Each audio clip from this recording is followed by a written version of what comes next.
accueillis dans tous les mondes, de venir célébrer un archange, c'est vraiment quelque chose de grand, c'est tout un art de vivre, quelque chose qui n'existait plus sur la terre depuis longtemps et qui est ressuscité par ce miracle, cette merveille de la ronde des archanges, de la nation essénienne qui bien sûr n'est pas apparue de rien, mais de toute une lignée, de tout un travail, de plein d'êtres en réalité, dans la lignée desquels on s'inscrit, plein d'êtres qui ont œuvré à travers les siècles et les âges, dans des périodes autant de grandes difficultés, de grandes ténèbres que dans des grandes périodes de lumière. Il y a toujours eu des êtres qui ont été présents sur la terre et qui n'ont pas oublié leur origine divine, qui n'ont pas oublié le nom du Père, son règne, sa volonté, et qui pour le bien, le salut de tous les êtres, se sont levés, se sont assemblés, se sont reconnus mutuellement les uns les autres pour porter ce corps, cette barque qui a été tellement bien représentée en Égypte, avec notre mère Isis qui porte la barque, c'est-à-dire la tradition. Et Isis, la mère, ce qu'on appelle aujourd'hui les parents de la lumière, c'est-à-dire Isis, c'est pas abstrait, c'est concret, c'est tous les êtres qui ont porté cette barque et qui ont été une mère pour Dieu, pour que dans cette barque apparaisse le soleil, comme montraient les Égyptiens, le soleil porté dans la barque. Et après, regardez les chrétiens qui ont fait l'hostie au-dessus du calice, c'est les mêmes symboles. En réalité, ils se bataillent.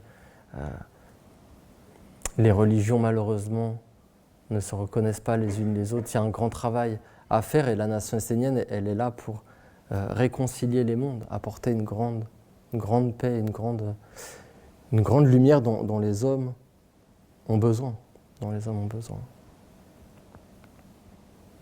C'est certain. Alors cette ronde des archanges, elle est apparue par l'œuvre et le travail bien sûr d'un maître, mais il faut voir le chemin et la tradition. Il n'y a aucun être qui apparaît de rien. C'est une continuité, c'est un monde qui œuvre parfois dans des grandes périodes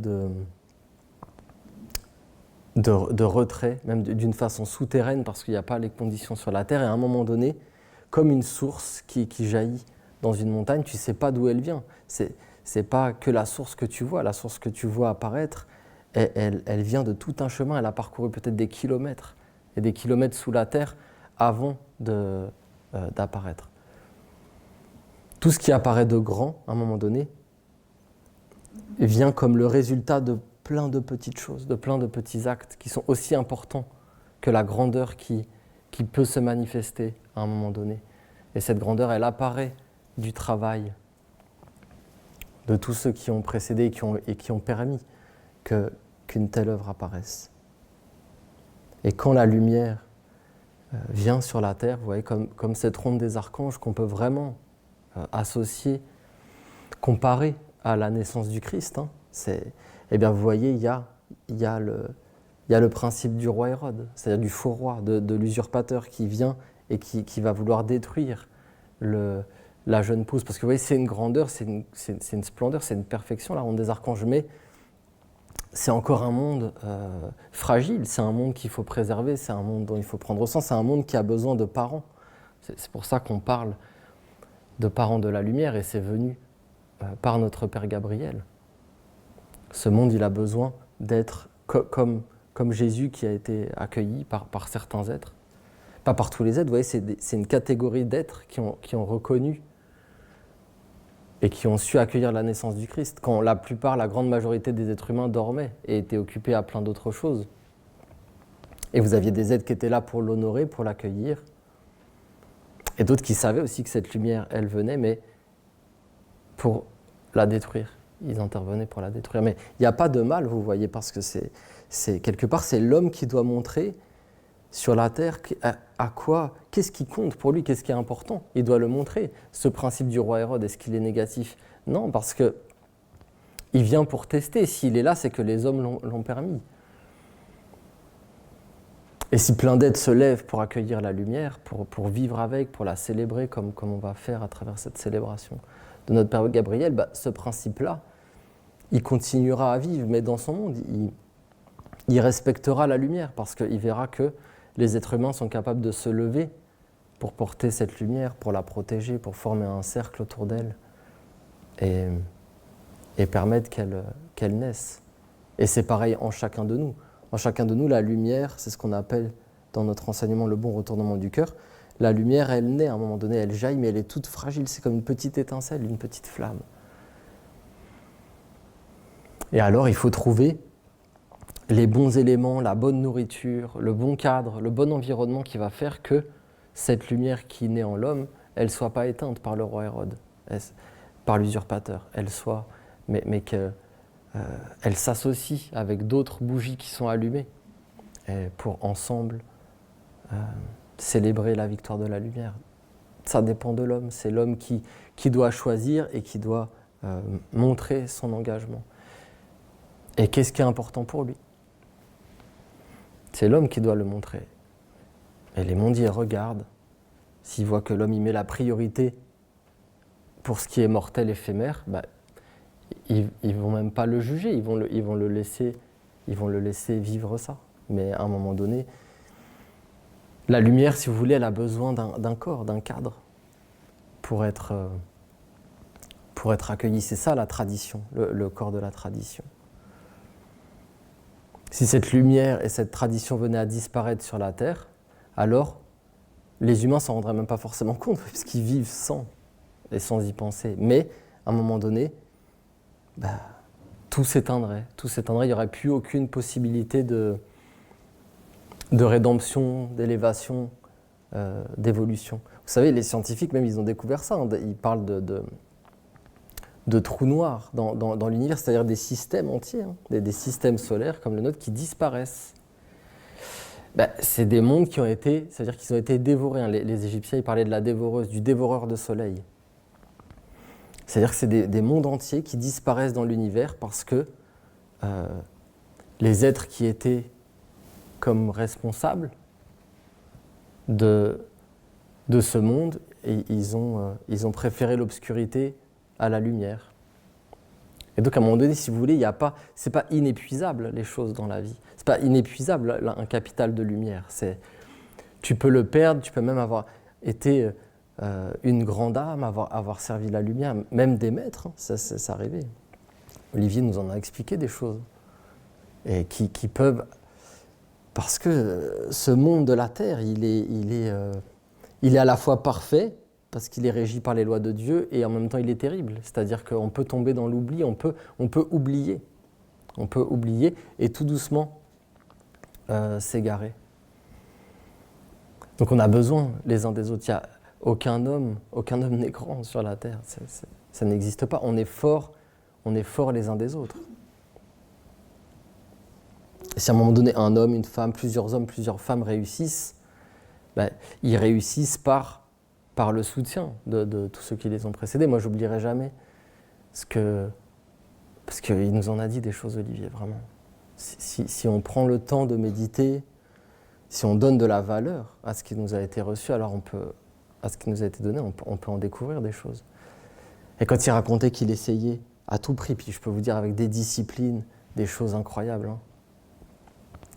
La maman d'Olivier, elle pourrait témoigner, si elle pourrait vous raconter des choses. Je peux vous dire qu'il a tout mis, il a tout donné. Vous voyez, en tant qu'homme, il a mis une force phénoménale pour atteindre le monde angélique, pour retisser un lien avec le monde de la lumière. Et malgré tout, l'environnement dans lequel il était ne convenait pas, n'était pas en harmonie, parce que c'était dans une ville, c'était dans le monde de l'homme, dans un monde où la tradition n'est pas présente. Parce que la tradition, elle est présente, il y a eu des périodes dans l'histoire où elle a été présente à beaucoup d'endroits sur la Terre, puis il y a eu des périodes où vraiment, c'est l'aiguille dans la botte de foin, quoi. Fallait vraiment pouvoir la trouver. Et donc il a fait 2 ans de discipline, de 6 lunes comme ça. Et il a atteint des choses, bien sûr, il a développé des capacités, il a contacté certains mondes, certains... Mais il ne parvenait pas à faire ce qu'on appelle une alliance, l'alliance avec l'ange. Et à un moment donné, on lui a montré, c'est le maître Ivanov d'ailleurs, dans ce soutien mutuel, vous voyez, des envoyés de cette tradition, qui lui a montré un château. Lui, il ne connaissait même pas ce château, il ne savait même pas qu'il existait physiquement. C'était le château de Montségur, en l'occurrence. Et après, il a fait une expérience mystique avec ce château, où il a été comme présenté devant l'archange Michael. Et après, il a découvert que ce château existait réellement, physiquement. Et donc, il s'est organisé avec le soutien aussi de sa maman. Vous voyez, parce qu'il faut quand même comprendre les choses, comment ça marche. S'il n'y a pas Marie, s'il n'y a pas les Esséniens à l'époque de Jésus, il n'y a pas de Jésus. Jésus, il ne peut pas venir. Il n'a aucun corps, aucun monde pour venir. Et donc voilà, il a été soutenu et il a pu faire une retraite de 6 mois. Et c'est dans cette vallée particulière de Montségur qu'il a pu arriver jusqu'à sceller l'alliance avec son ange. Vous voyez, parce qu'il était dans un environnement où il y avait la mémoire, qui était vivante, qui était encore active. Il y avait la pureté dans les montagnes, dans les arbres, dans les rochers de cette vallée particulière. Ouais. Il a fallu qu'il déplace son corps, qu'il se déplace pour être en contact avec certains mondes qui allaient pouvoir lui permettre de passer une étape dans sa destinée et dans son chemin. Oui, nous c'est pareil, c'est une perfection. Il y a des Esséniens qui peuvent faire la ronde des archanges à domicile ou en Massala parce que on est là. Parce que, vous voyez, on se réunit. Il faut qu'il y ait un minimum d'êtres qui se réunissent physiquement. Ça ne veut pas dire que ceux qui ne sont pas là, ils seraient comme inférieurs, vous voyez, ou dévalorisés, absolument pas. C'est un soutien mutuel, vous voyez, c'est un soutien mutuel. Mais il faut qu'il y ait des êtres qui déplacent leur corps physique à un certain endroit pour concentrer une force et permettre à un monde de descendre. À partir de ce moment-là, toute une chaîne peut se mettre en place dans tous les mondes et faire que d'autres Esséniens, partout, hein, il n'y a même plus de limitation de temps ou d'espace, ou qui soient ceux qui vont se brancher à cette source d'énergie, à ce foyer de force, eh bien ils vont pouvoir se relier et eux aussi appeler l'archange et accueillir des mondes autour d'eux. C'est pour ça, régulièrement dans les psaumes des archanges, ils nous ont dit l'importance et remercier, nous ont bénis. Il y a beaucoup de psaumes que vous pouvez trouver comme ça, souvent des psaumes de conclusion, en conclusion de célébration. Les archanges nous remerciaient et ils nous incitaient à continuer de nous réunir, de nous rassembler physiquement, de nous dire l'importance que cela revêtait et dont on n'était pas forcément conscient. Ils insistaient vraiment là-dessus. Parce qu'à un moment donné, s'il n'y a pas une énergie suffisante, un monde ne peut pas descendre. Et il n'y a qu'à regarder, ce n'est pas un jugement, c'est juste une observation, vous voyez, un constat. Il n'y a qu'à regarder les foules qui se rassemblent dans les stades pour des matchs de foot, ou de hockey, ou de basketball, ou pour des concerts qui ne sont pas du tout faits pour appeler des mondes supérieurs, il n'y a pas de problème. Mais vous voyez que là, il y a des dizaines de milliers de personnes qui vont se déplacer pour ça. Et qui ne vont pas avoir de problème à payer, à donner leur énergie créatrice pour faire apparaître ce monde. Quel monde ils financent? Il n'y a pas de problème, c'est très bien que ça existe. Ça divertit, voilà, c'est ce que disait, c'est ce qu'avait conclu César. Hein. Que veut le peuple? Du pain et des jeux, donc donnons du pain et des jeux aux humains pour les occuper, et surtout pas que la lumière puisse s'éveiller, voilà, qu'ils donnent tout à ça, à César, au monde de César, au monde d'Hérode, au monde de l'usurpateur, et dans ce cas-là, la lumière, elle va là où on l'appelle, où on se réunit pour elle. Quand 2 ou 3 se réuniront en mon nom, alors je viendrai et je les bénirai. Voilà. L'homme, il a, en fin de compte, c'est en ça, je comprends.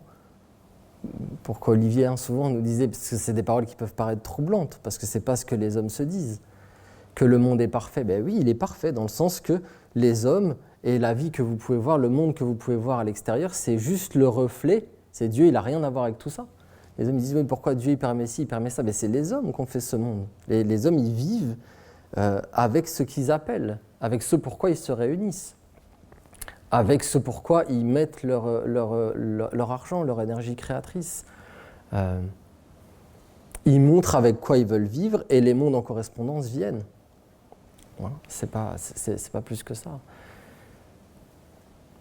Donc oui, notre époque est particulière dans le sens que les hommes aujourd'hui peuvent voir la conséquence de tout un monde qui a œuvré, qui a travaillé pour que ce monde qu'on voit, qu'on connaît, dans lequel on évolue aujourd'hui, arrive. C'est le fruit de la prière et du travail des hommes, inconscient, de l'inconscience des hommes sur des siècles et des milliers d'années. Voilà. Si les hommes se réunissaient pour autre chose, faisaient des grandes célébrations de la ronde des archanges à 1000, à 10 000, eh bien, on changerait la face de la Terre. Et je ne le dis pas comme ça, comme un vague espoir ou quelque chose, c'est ce pourquoi on travaille.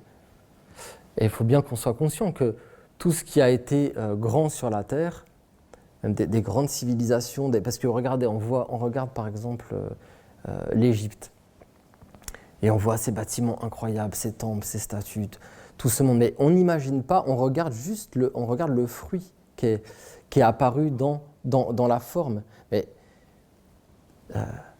on ne parle jamais de comment ça a commencé. Vous voyez, ça personne n'en parle, puisque personne ne le sait, c'est caché, c'est secret, puisque ça appartient à la tradition. Comme peut-être nous, dans 3000 ans, 4000 ans, il y a des êtres qui se demanderont comment elle est apparue, cette civilisation de la nation essénienne, de cette ronde des archanges que des millions d'êtres pratiqueront et qui sera dans le langage commun de l'humanité sur la Terre, parce que c'est ça qui arrivera à un moment donné. Et ils se demanderont comment c'est apparu. Tout ce qui est grand sur la Terre apparaît d'un noyau. Les Égyptiens, au début, vous croyez qu'ils ont fait les pyramides, les grandes pyramides comme ça du jour au lendemain? Non, c'est arrivé.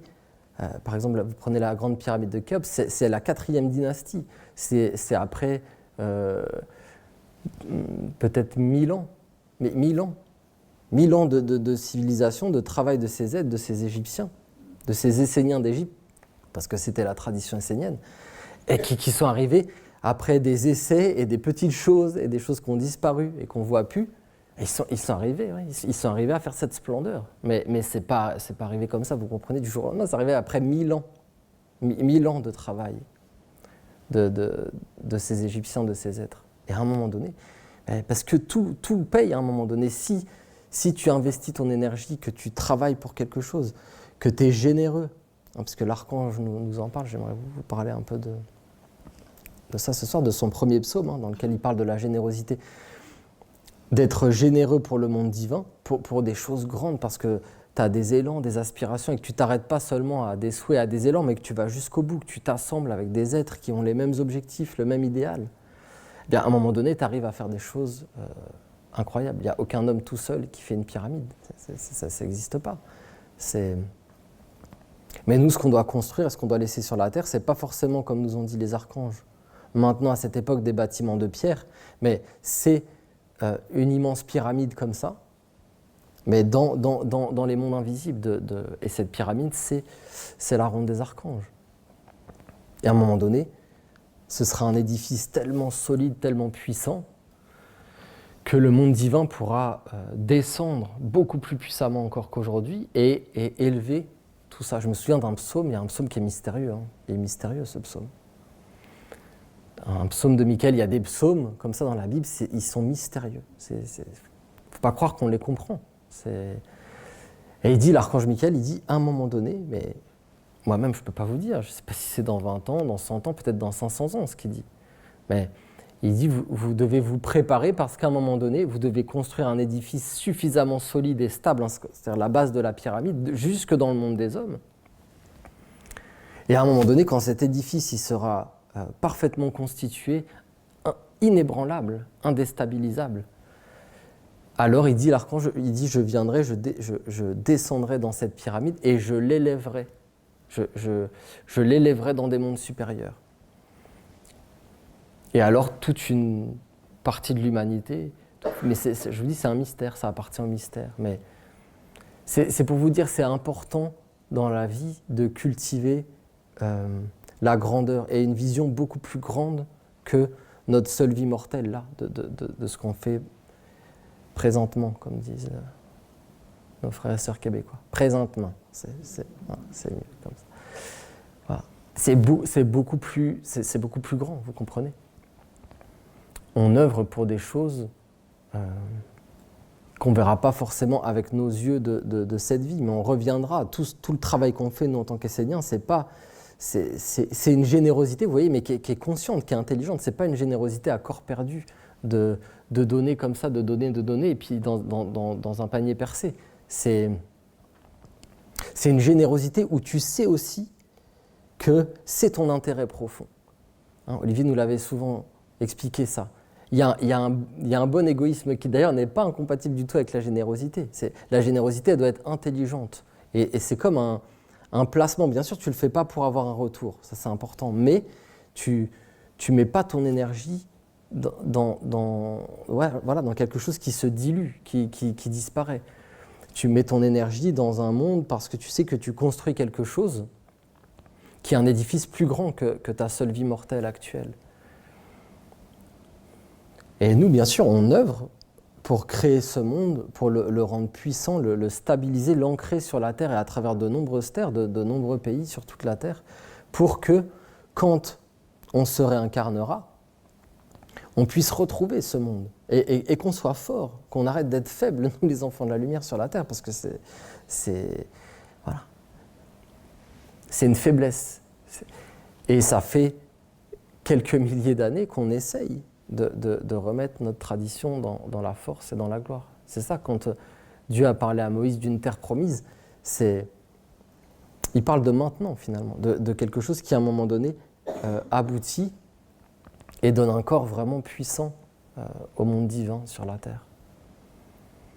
Parce que de l'autre côté, hein, le monde d'Hérode, le monde de l'usurpateur, il avance. Hein.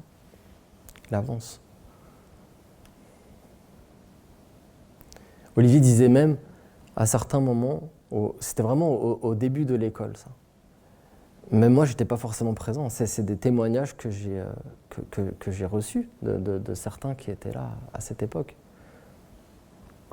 Et il disait,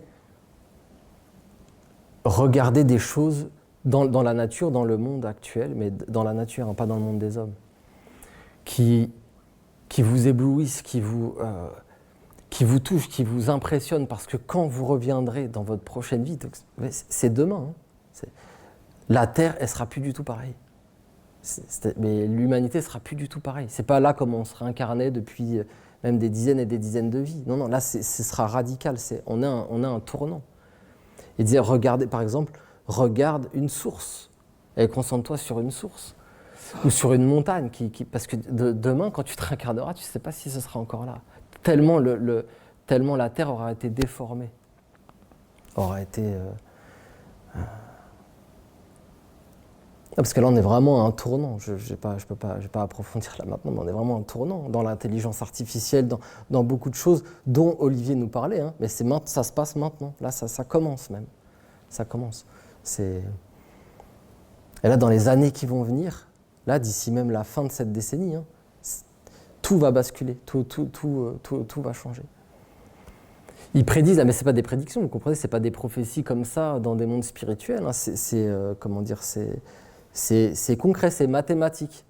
Là, dans quelques années, il y aura plus de robots humanoïdes sur la Terre. Dans quelques années, là, on va le voir, hein, il y aura plus de robots humanoïdes que d'êtres humains sur la Terre. Là, ils disent d'ici 2030 à peu près. Donc, vous comprenez, c'est une bascule. Et ils disent même que là, parce que ça commence tout juste, hein, l'intelligence artificielle, il y a eu des prémices, tout ça, c'était quand même des entraînements. Et là, ça commence réellement.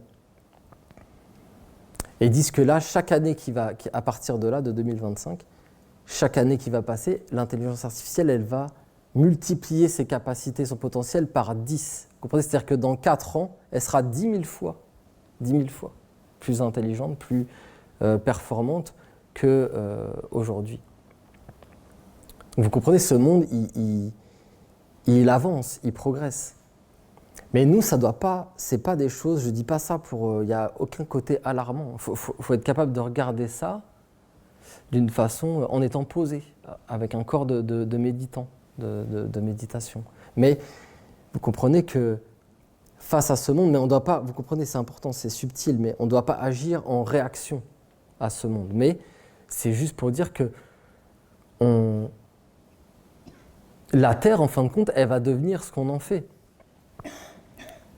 Et ce que les hommes laissent faire. Si nous, on veut autre chose, et nous réincarner, pas avec une famille, parce que ça va être ça, hein, une famille de robots humanoïdes, les êtres humains, demain, ils vont se réincarner, ils ne sauront plus. Qui c'est le robot, qui c'est l'être humain. Parce que vous comprenez, les êtres humains, ils pensent déjà depuis des années comme des robots. C'est de plus en plus robotique, les êtres humains, et les relations, les façons de penser. Donc à un moment donné, ça prend un corps. Ça prend un corps. Et donc, vous comprenez l'importance. Moi, j'essaie de regarder ça même, si je le regarde vraiment avec l'œil d'un méditant et l'œil de la lumière, alors ça me donne encore plus de force intérieure, de courage, de détermination pour sauver, vous voyez, parce qu'on en est là, c'est vraiment l'arche de Noé, pour sauver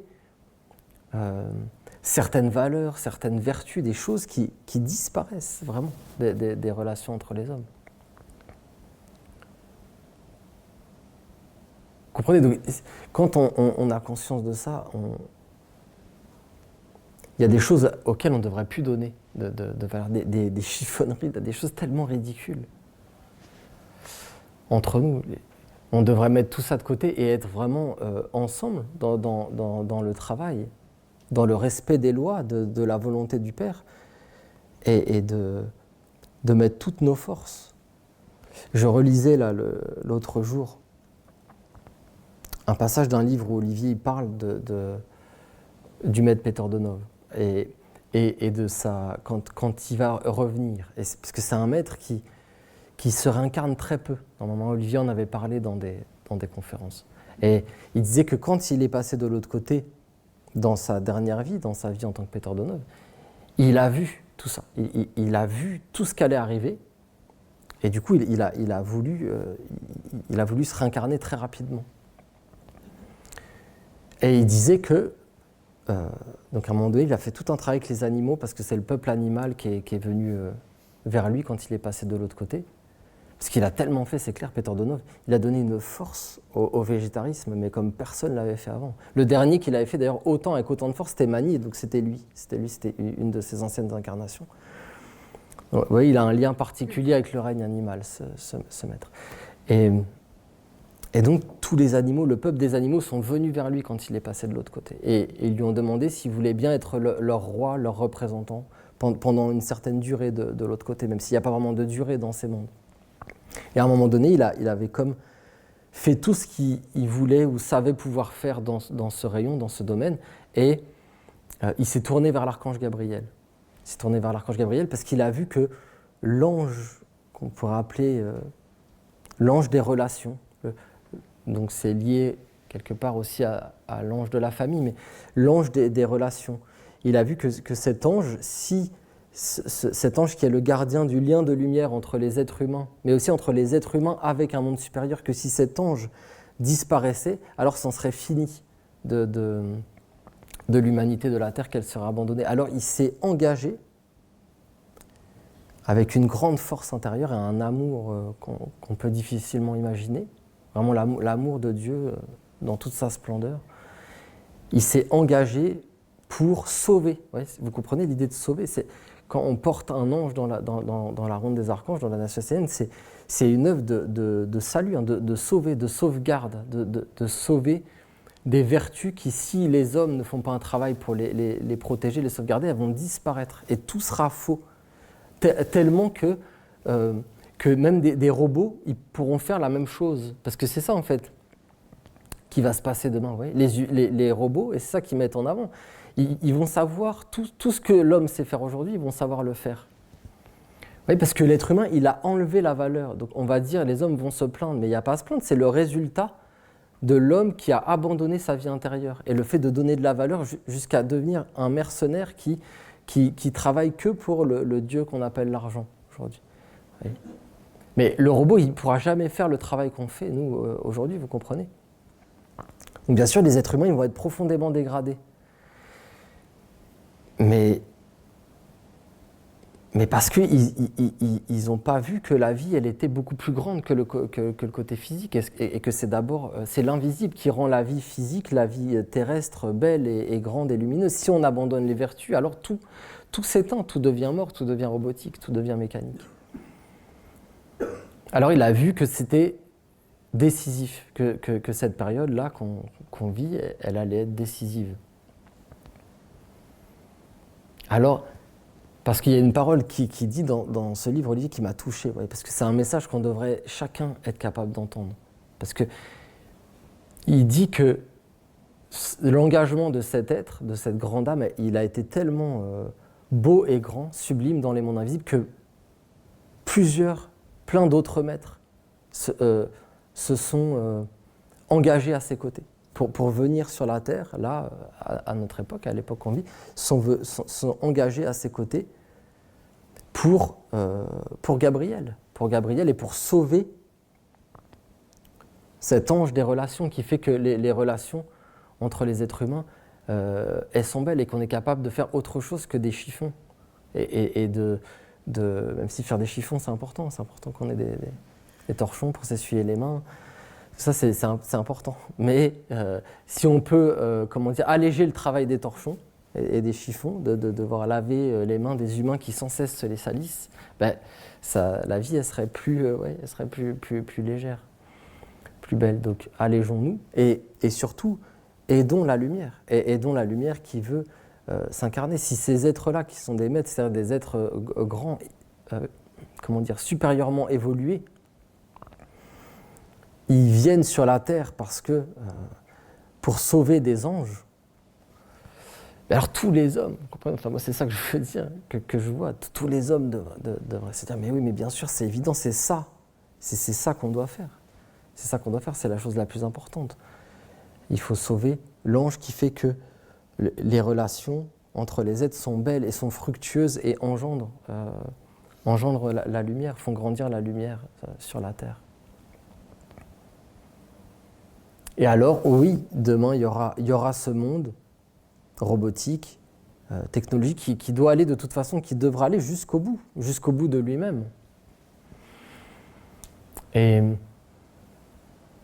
si là-dedans, on peut sauver des milliers d'âmes, peut-être des millions, et permettre qu'un autre chemin soit possible, faisons-le, mettons toute notre énergie, toute notre vitalité, toute notre pensée, tout notre cœur pour faire apparaître ce monde, parce qu'on ne pourra pas, vous voyez, ça ne faut pas être dans des illusions.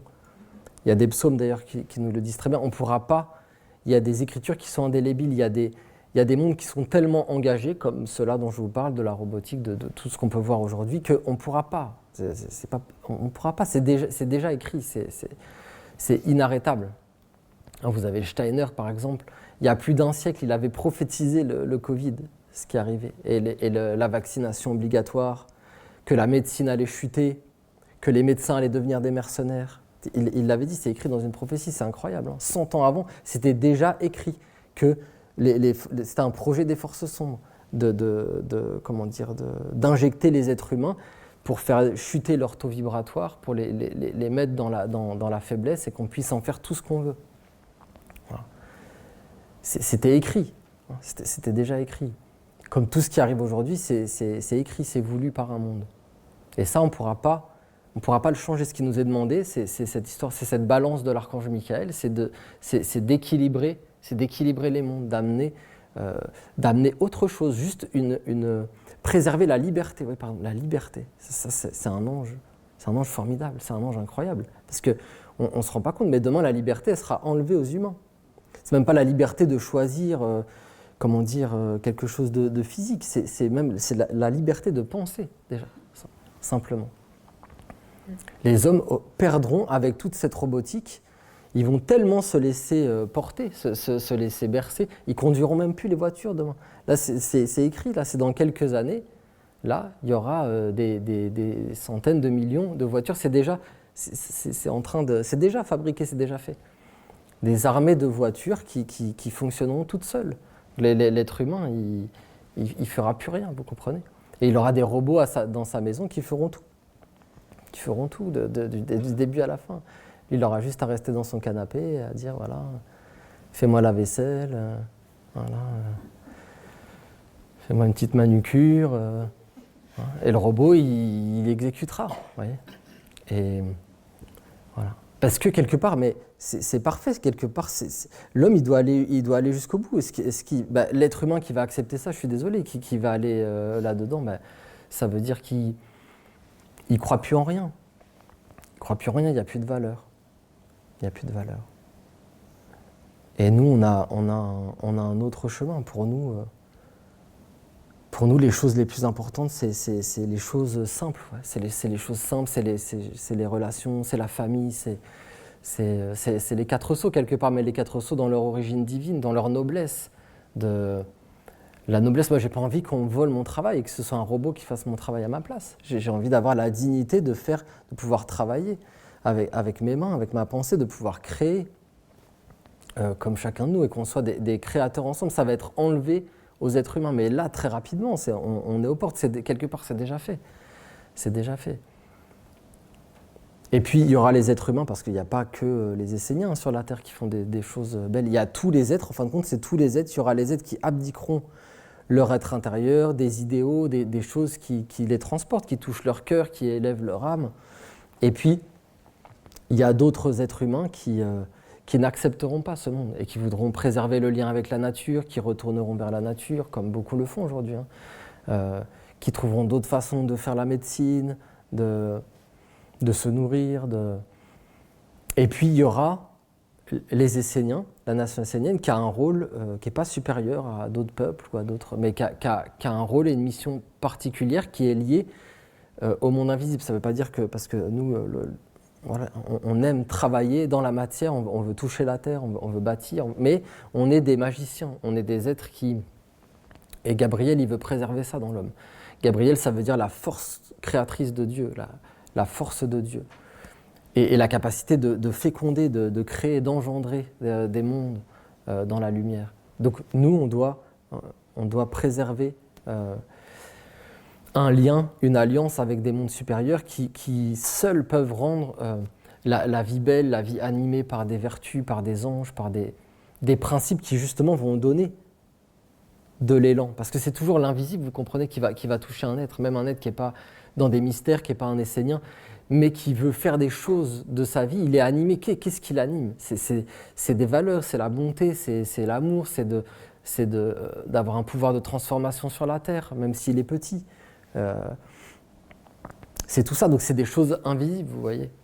Peter Donov, quand il est venu sur la Terre, il n'avait pas tant de disciples que ça, mais il a eu une action colossale, phénoménale, formidable dans les mondes invisibles, qui a inspiré beaucoup, beaucoup d'êtres sur toute la Terre, qui a redonné des élans de cœur, d'âme, de fraternité, parce qu'il travaillait déjà pour ça, et il va travailler dans sa nouvelle incarnation, dans la nation essénienne, encore plus pour ça. Il revient pour ça, quelque part, pour Gabriel, pour la fraternité, pour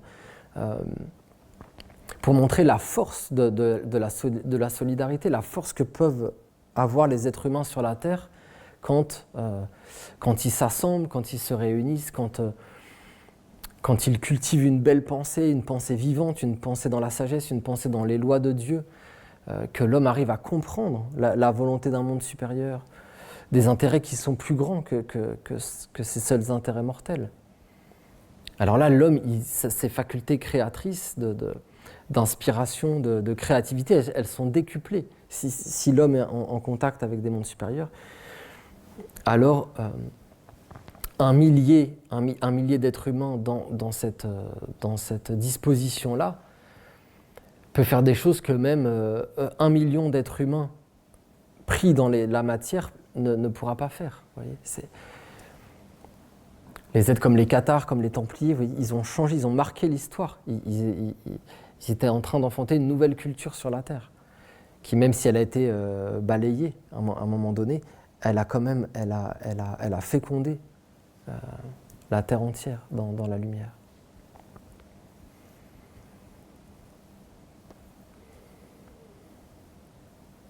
Voilà, on doit comprendre, un enseignant, il doit comprendre que la force, elle est dans les mondes invisibles, pas dans les mondes visibles. Il faut renforcer l'invisible. Et c'est l'invisible qui, à un moment donné, quand il est nourri, peut descendre à travers des êtres humains et réaliser des choses incroyables. Si ces Égyptiens, ils ont pu faire ces pyramides, c'est parce qu'ils étaient investis d'un pouvoir et d'une force créatrice qui était phénoménale, mais qui venait des mondes invisibles, vous comprenez ? C'est d'abord les mondes invisibles, ils ont nourri les mondes invisibles, ils ont fait des choses dans les mystères, dans des initiations, ils ont approfondi la connaissance de l'être humain, ils connaissaient l'être humain dans tous ses organes, dans toutes ses capacités, et à un moment donné, ils ont fait apparaître des choses grandes comme ça. Mais c'est l'invisible. Sans l'invisible, c'était une culture de l'invisible, l'Égypte. Regardez toutes leurs représentations, leurs fresques, leurs statues, elles représentent l'invisible. Ils ont dit les mécréants, je suis désolé, je ne trouve pas d'autres mots, mais c'est-à-dire les chrétiens, tous les êtres qui ont jugé ces ancêtres glorieux de l'humanité, qui les ont jugés de païens, d'idolâtres, eh bien ces êtres-là, parce qu'ils ont dit voilà, que c'était des représentations humaines, qu'ils ont glorifié l'être humain. Mais non, ils glorifiaient les divinités. Si vous regardez leurs fresques, leurs statues, ils mettaient les dieux à la première place.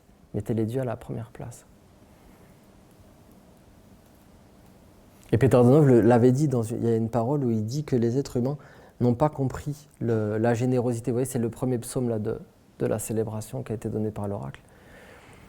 Et il disait le monde et l'humanité, elle changera réellement quand les humains comprendront qu'ils doivent d'abord être généreux envers Dieu. Voilà. Parce qu'il disait Peter Donov, que l'être humain, il savait être généreux avec lui-même, ça c'est sûr, mais les généreux avec soi-même, à un moment donné, voilà, ça devient l'égoïsme, c'est-à-dire que tu ne penses plus qu'à toi. Ils savent, voilà, il le disait, ils savent des fois les êtres humains être généreux avec les autres, mais souvent c'est calculé. Souvent c'est calculé, il y a des calculs.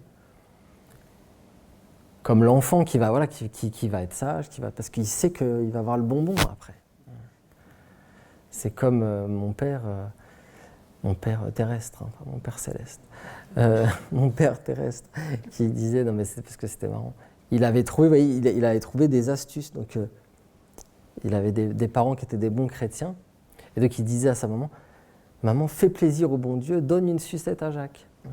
Fais plaisir au bon Dieu, voilà, fais un acte, sois charitable, c'est le christianisme, sois charitable avec ton fils, Dieu te le rendra au centuple même. Au centuple. Alors donne-moi 100 sucettes. Puis, voilà.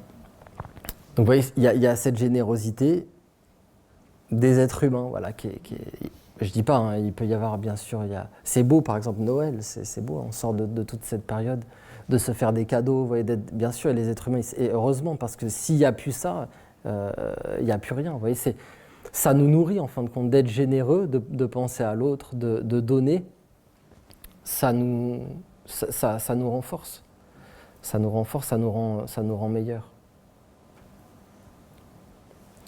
Voilà, alors peut-être je vais finir, il est pas très long, je vous lis juste le psaume 21, parce que vraiment il donne une force, et ce serait beau qu'on soit dans cette... C'est la première impulsion, vous voyez, c'est le premier psaume de la célébration, donc ça veut dire que c'est important, tous les psaumes sont importants, mais c'est l'impulsion première que l'archange donne pour sa célébration. Donc il faut qu'on développe ce que Peter Donov aussi avait expliqué avec la générosité, d'apprendre à être généreux, d'être bon pour Dieu, d'être bon pour les anges, de donner quelque chose de soi sans forcément attendre un retour, sans être comme voilà, l'enfant c'est légitime qu'il fasse ça, mais à un moment donné, l'être humain il doit mûrir et il doit être capable de donner parce que donner se suffit à lui-même, parce que donner, et le seul fait de donner est un bonheur, voyez, et devient une nourriture. C'est le titre du psaume, voyez, n'ayez pas peur de perdre en donnant. C'est tout un monde. Hein. Soyez des êtres généreux, emplis. Ne vous approchez pas de la terre, des autres, du monde angélique, du monde divin, en étant vide. Parce que vous voyez, l'homme, il a toujours cette tendance, même avec la terre, même avec son prochain, d'attendre quelque chose pour lui, d'être nourri lui. Mais même dans les relations entre les hommes et les femmes, hein, même dans le couple, hein, il y a beaucoup ça, il y a beaucoup de choses à guérir. Alors que si tu es empli comme une source, ben, tu n'attends pas des autres, tu donnes, mais pour donner, bien sûr, faut se faire un corps, il faut s'enrichir, faut se former soi-même, voilà, pour à un moment donné, pouvoir donner, parce que c'est la beauté de donner. C'est beau de prendre, parce que pour se construire, il faut prendre. Un enfant, il est obligé de prendre à sa maman pour se former. Mais à un moment donné, c'est pas pour que ce soit le prendre indéfiniment. C'est prendre pour, à un moment donné, être capable de donner et de bénir, d'être comme le monde divin, finalement. Soyez pleins, emplissez l'atmosphère du monde qui vous entoure, des belles pensées de votre âme, des inspirations et des souhaits les plus positifs.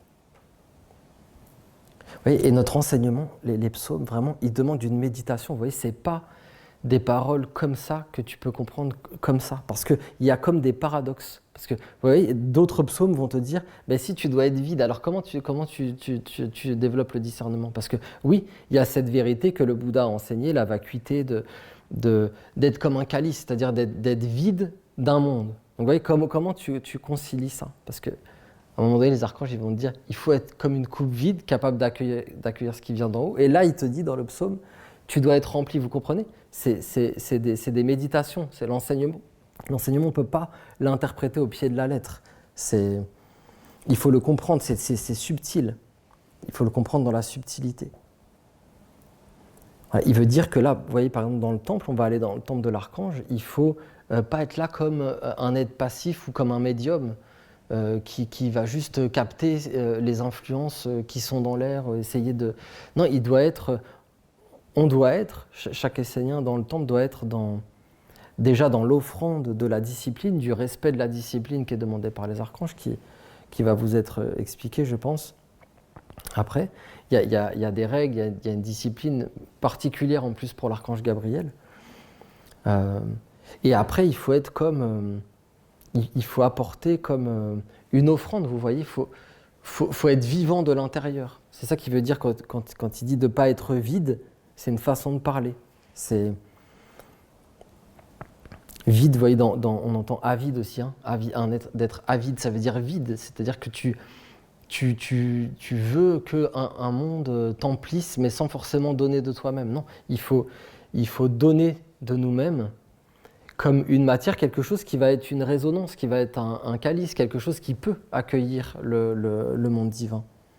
Des belles vertus, ouais, des belles pensées, des choses qui vous transportent, où vous laissez ce monde. Hein, j'ai parlé un petit peu du monde de l'homme, mais parce que c'est important, il faut avoir le discernement, il faut voir le monde comme il est, il faut le comprendre. Mais à un moment donné, il faut être capable de faire une séparation, vous voyez, et de laisser ce monde dans le recyclage et de se présenter devant l'archange vraiment oui, il faut faire quelque chose, hein, il faut faire un effort, faut amener une substance de notre âme, d'un idéal, de choses qui nous enflamment, vous voyez, des belles visualisations, d'imaginer, de visualiser la source, je ne sais pas moi, ce que vous voulez, ce qui touche votre âme, ce qui vous parle.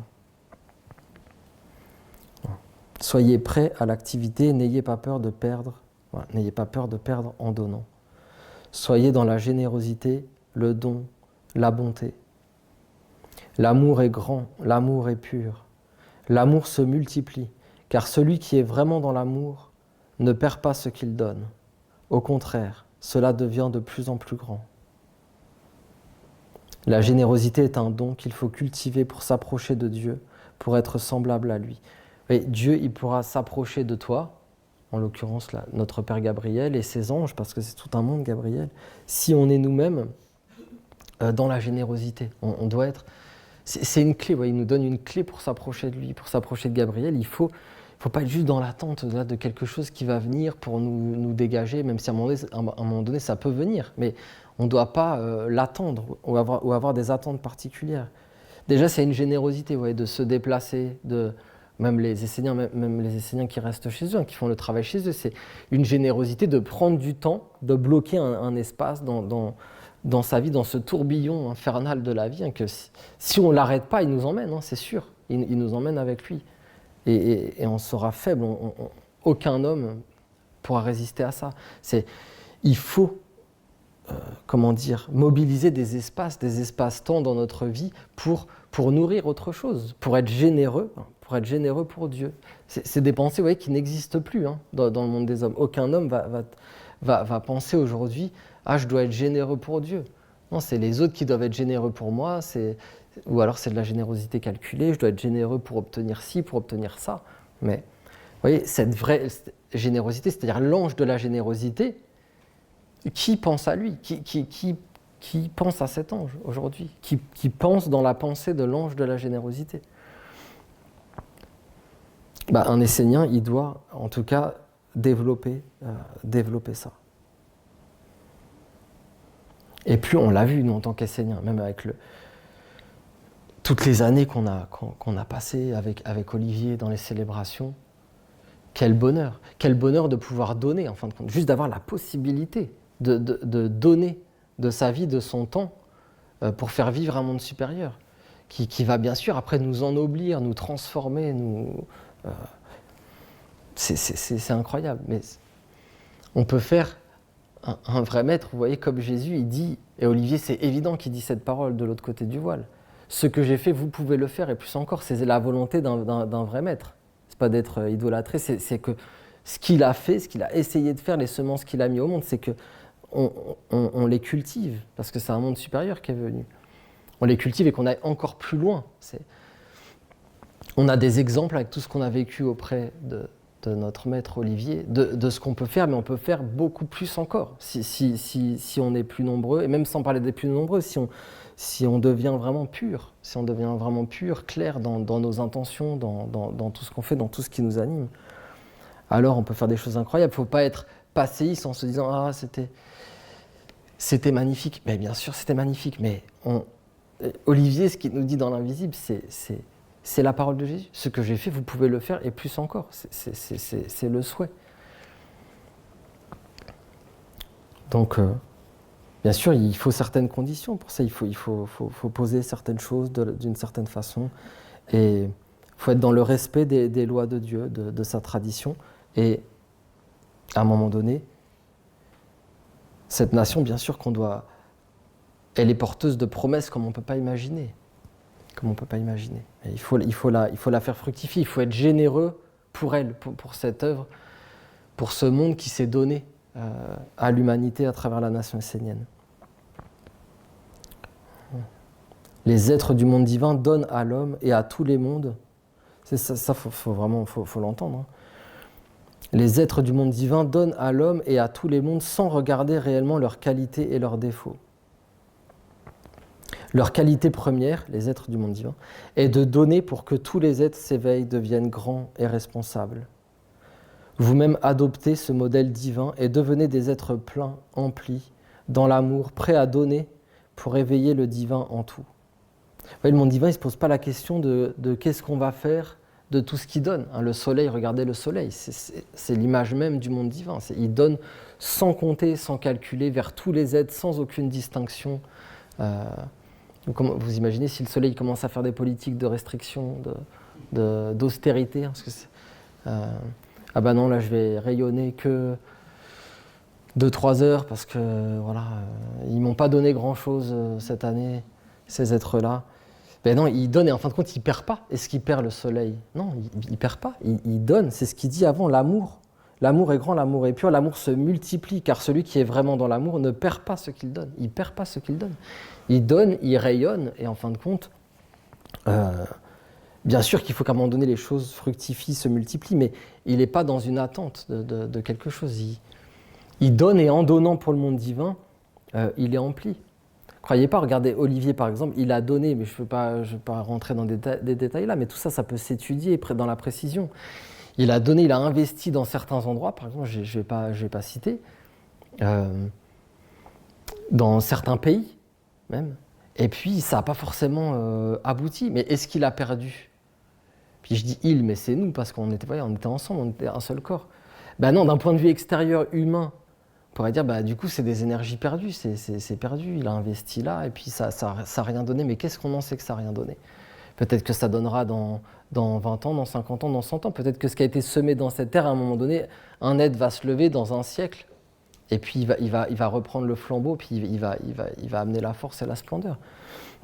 Mais quoi qu'il en soit, il n'a pas perdu, vous voyez, parce que toutes les énergies que tu investis, si tu l'as fait avec amour, avec pureté, impersonnalité, s'il n'y avait pas de calcul, bah, c'est pas perdu, ça t'a nourri, tu t'es renforcé, tu as forcément appris des choses. Parce que même dans l'échec, et même souvent, c'est souvent aussi même dans l'échec, hein, que tu apprends encore plus que quand tout te sourit et quand tout te réussit. Vous voyez? Donc, un être qui est vraiment dans l'amour, il ne va pas se lamenter même de ce qu'on aura pu faire, de ce qu'il a donné. Vous comprenez ce que je veux dire? Il va continuer de bénir, de bénir et de cultiver l'œil de la lumière. Il va pas se lamenter. Il va continuer, il va apprendre de tout ce qu'il va vivre. Il va apprendre, il va se renforcer pour que l'amour grandisse encore plus et se multiplie. Voilà. Et donc il nous dit, vous-même adoptez ce modèle divin, devenez des êtres pleins, emplis, dans l'amour, prêts à donner pour éveiller le divin en tout. Que la force et l'abondance coulent de vous vers tous les êtres. Soyez une eau qui abreuve généreusement, sans compter, et non pas un petit filet qui peinerait même à désaltérer un homme, le laissant dans la soif. Que la vie pleine vous entoure, vous donne des ailes, vous éveille.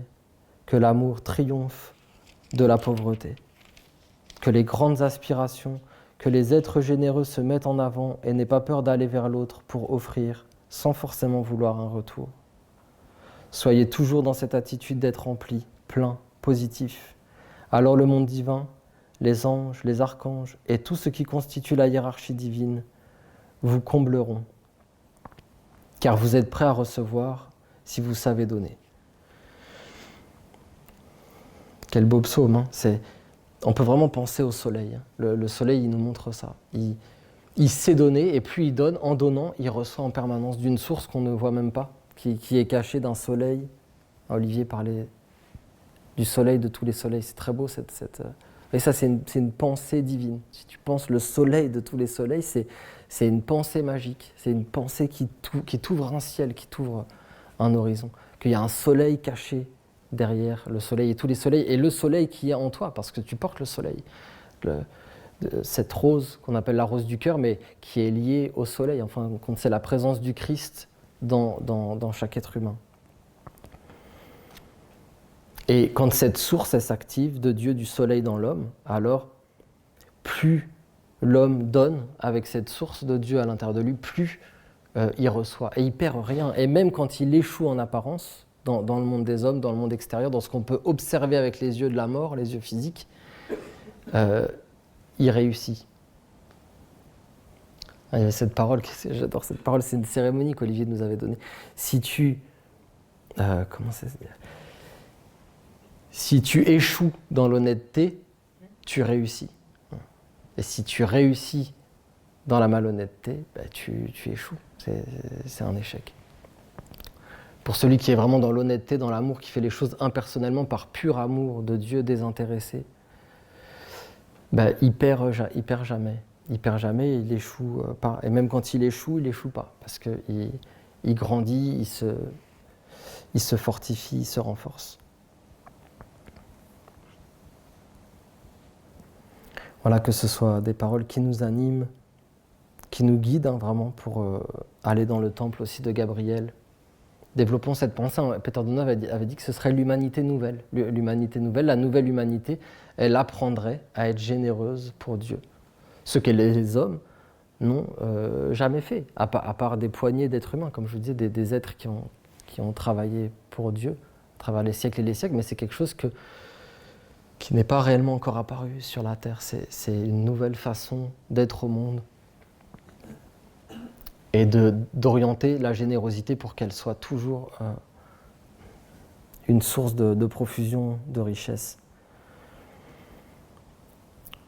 Voilà. Peut-être que on peut finir pour comme se préparer, vous voyez, comme se mettre dans les plus beaux vêtements invisibles dans notre âme, de chanter le chant de notre Père Gabriel.